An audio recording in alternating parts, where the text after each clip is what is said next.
In the year 117 AD, the greatest war machine the world had ever seen marched east, its banners cutting through the horizon like steel in the sun. Yet, in the deserts and mountains of Parthia, a kingdom stood defiant, a kingdom whose arrows could darken the sky and whose warriors could vanish like shadows. Could the Parthian heart withstand the unstoppable force of Rome, or would history be written in fire and blood? The sun rose over the eastern horizon, spilling molten gold across a land that had seen centuries of kings and conquerors. To the west, the Roman legions advanced like a tide of iron, their standards snapping in the wind, their sandals stamping in the wind, their sandals stirring the dust of empires. Each soldier was a machine of precision, drilled to perfection, trained to move as one. The world had long bowed before Rome's discipline. Their formations were poetry in motion, phalanxes of shields that could withstand a storm, columns of spears that could pierce the heart of any foe, and war machines that crushed everything in their path. Rome was not merely an army, it was a force of inevitability, an idea forged in steel and blood. Yet as the Romans pressed east, they encountered a land that refused to yield. The Parthians did not march in rigid lines, nor did they rely on brute strength alone. They were shadows on the plains, wind over the desert, and fire on horseback. Their archers, nimble and deadly, struck with a rhythm that mocked the Romans' precision. Horses moved like whispers, arrows flew like falling stars, and the cataphracts, armored like walking mountains, charged with a thunder that shook the ground beneath them. Rome's legions, vast and formidable, could not simply crush Parthia. They had to learn it, to adapt to it, to survive it. Here, steel met sand and order met chaos. The Romans, who had conquered Greece, Egypt, and the far reaches of Gaul, now faced a force that could not be measured by numbers alone. In the open plains, the Parthians disappeared and reappeared at will, their movements a blur to the disciplined eye of the centurion. Cavalry circled, fired, and vanished. Rome's phalanxes advanced, only to find themselves empty-handed, striking it goes, striking it goes. And yet, for all their cunning, the Parthians could not rely on brute force. They relied on mastery of their land, on patience, and on the ability that impossible seemed ordinary. Each encounter became a test of wits as much as strength, a duel between two philosophies of war, the unyielding weight of Rome and the restless, unpredictable heart of Parthia. In the villages and fortresses, in the burning dust of the plains, the people of Parthia knew that every arrow loose, every charge executed, was not just a tactic, it was survival. Rome sought to dominate, to absorb, to conquer. The Parthians sought to endure, to preserve, to remind the world that some things could not be taken by sword alone. And so the land itself became an ally. Deserts that wore down the enemy, rivers that slowed their advance, and plains that offered no cover from the invisible storm that was Parthian cavalry. The clash was not just of armies, it was a collision of ideas. The Roman machine was a monument to human ambition and discipline. The Parthian warriors were a testament to resilience and cunning. And as the dust rose and the sun fell low over the horizon, it became clear that no force, no matter how great, could simply walk over the heart of a kingdom that refused to break. For Rome, victory was measured in conquest. For Parthia, it was measured in the defiance that still burned in every warrior's eyes and every arrow that darkened the sky. In that moment, history held its breath. Two worlds collided and the outcome was uncertain. Steel and sand, order and chaos, Rome and Parthia, they danced at deadly walls upon the stage of history, and the echoes of that clash would be felt for centuries to come. Beyond the clash of swords and the storm of arrows, there lay another battlefield, one far older and more unforgiving than any army, the land itself. Parthia was not merely a kingdom. It was a vast, untamed expanse of deserts, mountains, and plains that stretched beyond the eye. A place where survival demanded respect, cunning, and courage. For centuries, its people had learned to read the winds, to follow the shadows, and to move through the sand like phantoms. The land was a teacher, a guide, and a weapon all at once, shaping warriors capable of vanishing where others would be trapped, of striking where others would falter. Rome's legions were built to conquer, to march across roads and rivers, to bring the world under the iron fist of organization. But here, in the deserts and along the sun-baked ridges of Parthia, the familiar rhythm of Roman conquest faltered. Each step forward met an invisible resistance. The sand swallowed wheels and horses alike.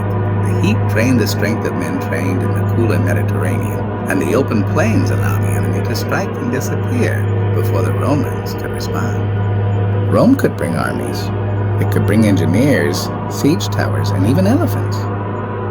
But it could not bring the desert itself, nor the knowledge of how to move through it without becoming lost, exhausted, and vulnerable. Cities rose like mirages in the arid land, fortified with stone and pride, their walls bearing witness to centuries of defiance. These were not just structures. They were symbols, each tower and rampart a statement. Parthia would not kneel, and the land would not yield. Between oasis and plateau, Rome's strategy was tested against terrain that did not bend to the will of men. A river could turn a march into a nightmare. A ridge could hide 1,000 archers. Geography itself became a weapon in the hands of those who knew how to use it, shaping the course of battles before a single arrow was fired. The Parthian warriors had learned to fight with the wind, to let the sun blind their enemies, to make the plains themselves an ally. And as the Romans advanced, the land shifted beneath their feet, refusing to conform to their expectations of warfare. It demanded ingenuity, endurance, and humility, showing even the mightiest of empires that victory was not a given. The deserts and mountains were silent generals, guiding the Parthian strikes and frustrating the Roman thrusts. Every dune and ravine whispered a lesson. Here, strength alone is not enough. Here, the earth remembers, and it remembers well. In this theater of sand and stone, Rome's legions encountered not just resistance, but a profound lesson in the power of place. And in that mastery lay Parthia's greatest advantage. A bond between people and soil, a knowledge passed through generations, and a spirit that refused to be broken. The battlefield was not simply where men fought. It was where the earth itself lent its hand to the side that understood it. As the sun sank and shadows stretched across the plains, one truth became clear. The land was as much a part of the Parthian defense as the warriors themselves. No machine of Rome, no discipline, no strategy could truly conquer a land that lived, breathed, and fought alongside its people. Geography, ancient and unforgiving, had become Rome's silent adversary and Parthia's most loyal ally. But the war was not fought on sand and steel alone. Beyond the clash of armies and the mastery of land, it was a battle of purpose, a war of ideologies as ancient and unyielding as time itself. Rome marched for dominion, for glory, for the expansion of an empire that believed the world should kneel before its banners. Every legionnaire carried more than a sword. He carried the weight of ambition, the authority of an empire that had conquered seas, cities, and civilizations. Rome believed that might could shape the world, and that order once imposed would endure forever. Parthia, in contrast, fought for survival, for identity, for the right to exist on its own terms. Every arrow loosed, every cavalry charge executed was not merely a tactic. It was a statement of defiance. It was a reminder that kingdoms are not built solely of walls and soldiers, but of hearts that refuse to surrender. The Parthians understood that an empire could fall with a whisper of treachery or the shadow of hubris, but a people united with purpose, bound to their land and heritage, could resist for centuries. The contrast could not have been starker. Rome's strength lay in its machinery, its discipline, and its unwavering belief in conquest. Parthia's strength lay in its resilience, its cunning, and its refusal to let fate dictate the terms of its survival. In every skirmish and every duel across the plains, the world witnessed a struggle not just of armies, but of ideals. Rome sought to rewrite the map of the known world. Parthia sought to keep its story untold, its history unbroken, and its people free. And in this struggle, the heart became as vital as the sword.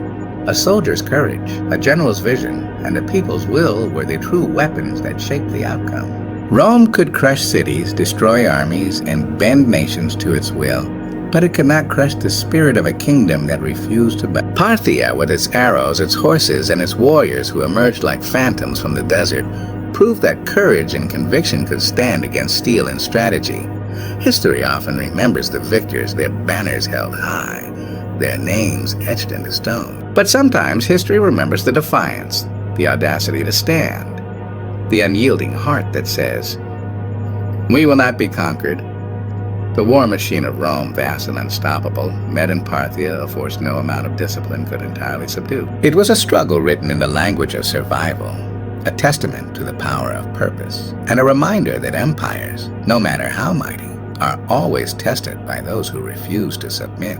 As the sun set over the plains, casting long shadows across the land, it became clear that this was more than a clash of armies. It was a clash of wills. Rome carried ambition, but Parthia carried defiance. Rome wielded iron, but Parthia wielded heart. And in the end, the question was not merely who would win the battle, but whether the spirit of a people could endure against the greatest war machine the world had ever known.